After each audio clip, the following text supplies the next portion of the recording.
keadaan 12 hari perjalanan ni sangat berpuas hati dengan servis daripada Al-Ilmi Travel.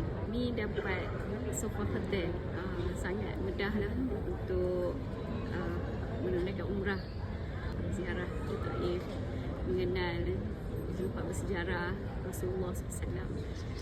Dan di Madinah sangat dekat dengan Masjid Nabawi. Best sangat lah, best sangat. InsyaAllah kalau ada rezeki sekali lagi berkunjung ke Mekah dan Madinah bersama Al-Ilmi Travel lagi. Ini satu pengalaman yang sangat bagus dan sangat indah lah untuk saya.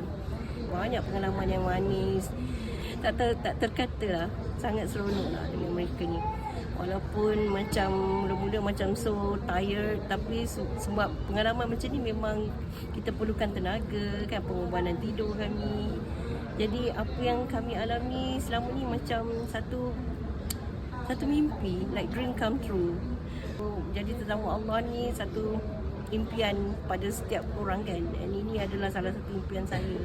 Dan saya datang sini dengan suami dan kami sangat happy kat sini. Hotel, penginapan sangat selesa, makanan pun sangat sedap. Dan dapat berjumpa dengan jemaah lain yang sangat ramah dan friendly. Kat Raudah pun masuk macam sistematik and macam tak berebut-rebut. And kami dapat solat and dapat solat dan dapat berdoa kan. Pengalaman tu sangat tak boleh dilupakan lah. Kenangan manis lah, macam kita berjumpa dengan Rasulullah kan, sallallahu alaihi wasallam. Mutawif sangat friendly and dia sangat membantu kami lah. Mutawif tu dia sangat membantu and dia banyak cerita pasal hal Nabi-Nabi, tempat-tempat bersejarah and sangat knowledgeable lah and very good lah actually. Sangat berpuas hati. And thank you to Ilmi and the pengurusan semua kan, the management semua is all very good. Thumbs up for you all. Hotel bagus, makan bagus, Tawif pun elok. Alhamdulillah. Sebelum saya ambil janji ni, saya telah survey dulu lah berapa tempat. Jadi fikir-fikir balik, Al-Ilmi bagi harga yang berpatutan. Lepas tu dekat dengan Masjidil Haram, betul, senang nak uruskan emak. Jadi segala-gala keperluan yang disediakan Al-Ilmi, alhamdulillah senang untuk berkoordinasi dengan mutawif dan juga ejen. Jadi alhamdulillah semua telah selesai.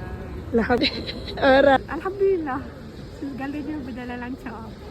Mutawif punya penceritaan dia, tausiah apa semua okey? Okey. Ya. Hotel pun best. Dekat sana okey, dekat dengan Masjidil Haram, dekat dengan Masjid Nabawi. Alhamdulillah. Alhamdulillah. So semuanya puas hati lah. Puas hati. Puas hati insya-Allah.